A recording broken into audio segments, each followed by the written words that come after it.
Hey everyone, welcome back to our DC review. Firstly, I want to say Happy New Year. 2024 was a big year for DC, and I have a feeling 2025 will be even bigger. So I can't wait to go through all the DC news coming out this year, especially the Superman movie. And secondly, I just watched episode 5 and 6 of Creature Commandos, and I have to be honest, I haven't enjoyed the last 2 episodes of the show as much as the first 4. The more I watched the show, the more I realized that each episode needs to be longer. We get some really heartbreaking backstories, and the modern day plot is really interesting, but I just don't get enough from either sides of the story. I get the show is supposed to be just a taste of what the DCU has to offer, but I'm still watching it as an actual show. I'm spending my time watching this show and I want more. Like I've said before, it's a compliment to the show because the story has me that engaged that it makes me have a real desire to want to see more. So it's a positive negative. I like it to the point that I want to see more of it, but I see it as a wasted opportunity to not show off more. It definitely works as a teaser for the DCU, but I don't know if it works as a standalone show. You tend to either go for 20-minute episodes but a minimum of around 10 episodes, or you go with the 7-episode approach but with 30 minutes to a 1-hour runtime. But this show is 20-minute episodes and only 7 episodes total, and with half of the runtime being about flashbacks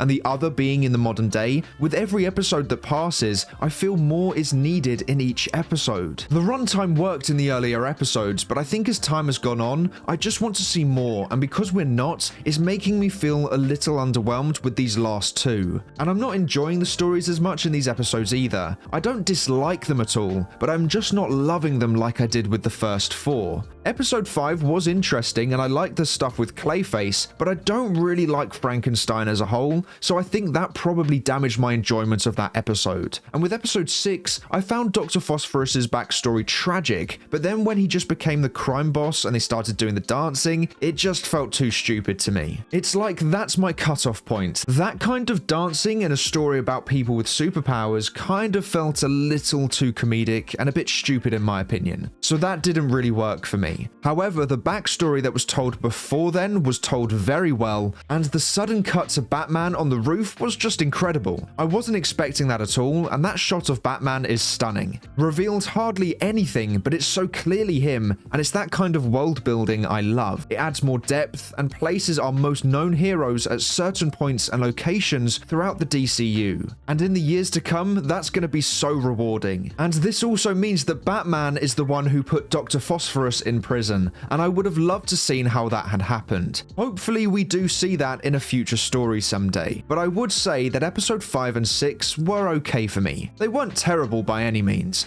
but they also weren't great. Just alright. I chuckled a few times and did go crazy when I saw Batman, but honestly I wasn't blown away by these episodes. I would probably give them around a 5 out of 10. They had some good moments, but I also had issues with both episodes. And now going into the finale next week, I'm intrigued to see where they leave us before the Superman movie. I honestly have no idea what direction they're going to go in with this episode, but whatever they decide, I hope it will have us very excited for the future of the DCU. Now, make sure to let me know your thoughts on the last 2 episodes of Creature Commandos in the comments below. But that is all for today's review. Thank you so much for watching. Please make sure to like, subscribe, and turn on post notifications so you never miss a video. I hope to see you here again soon, so until then, have a great day. Bye!